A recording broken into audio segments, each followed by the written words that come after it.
नहीं जाता, धन तो यही रहता है। परंतु जितना पुण्य कमा लिया, जितना दान कर दिया, वही आपके साथ में जाता है। इसके अलावा कोई आपके साथ में जाने वाला नहीं है। ऐसा नहीं कि धन, जो पंडित जी बोल रहे कि धन नहीं कमा, धन कमाना भी चाहिए। महर्षि दयानंद जी तो कहते हैं कि धन इतना कमाओ कि मौसम के हिसाब से आपके घर बने होने चाहिए, हर मौसम के हिसाब से घर बने होने चाहिए, इतना धन कमाओ।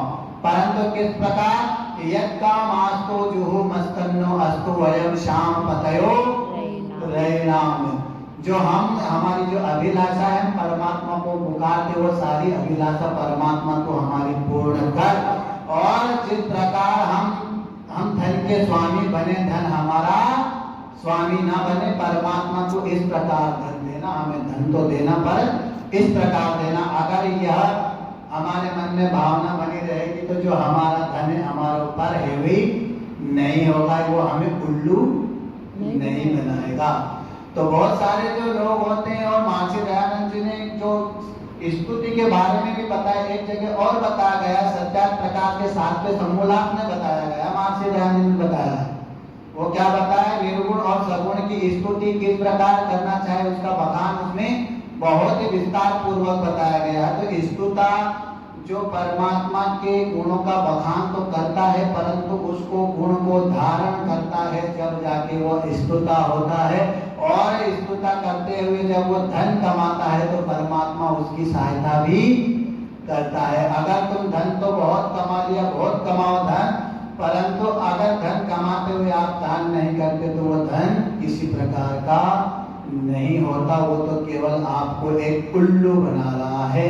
और उल्लू बनकर आप इस जीवन में तो उल्लू ही बनोगे, परंतु फिर अगले जन्म में भी उल्लू ही बने रहोगे। तो परमात्मा ने जो धन दिया है, जो आपको दान करने की जो प्रवृत्ति वो बनी रहे हमेशा, इसलिए हमें दान भी करना चाहिए।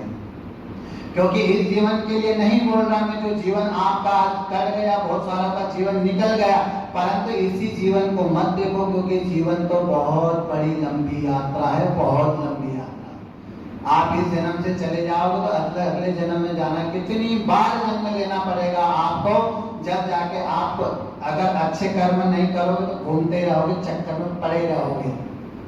अगर आपने शुभ कर्म किए, आपके कर्म अच्छे तो रहे, तो आप एक न एक दिन मोक्ष को प्राप्त करते हो। अगर इस जीवन की सोचते रहे तो मोक्ष कभी नहीं मिलता, अगले जन्म की भी सोचनी पड़ती है। बोलते हैं कि पानी के पहले पाली बांधना चाहिए, पानी आने वाला हो तो पहले उसकी सुरक्षा करनी अति आवश्यक होती है। तो हमें अगले जन्म की भी पाली बांधना चाहिए, और अगले जन्म का भी हमारा कल्याण हो जाए, अगले जन्म में हम कल्याणकारी बने, अगला जन्म हमारा मनुष्य का ही मिले। इसलिए हमें स्तुता होकर धन कमाना चाहिए, और स्तुता होकर धन कमाएंगे तो हमारा जीवन निश्चित सफल होता है। और जीवन को देखिए, जीवन तो बहुत जीते हैं, परंतु किस प्रकार जीना चाहिए।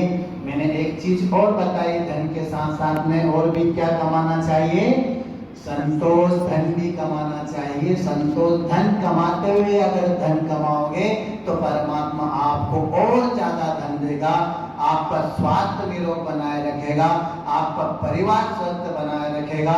आप जो अपना कार्य पूर्ण करना चाहते हो, परमात्मा आपके कार्य में आपको जरूर पूर्ण करेगा।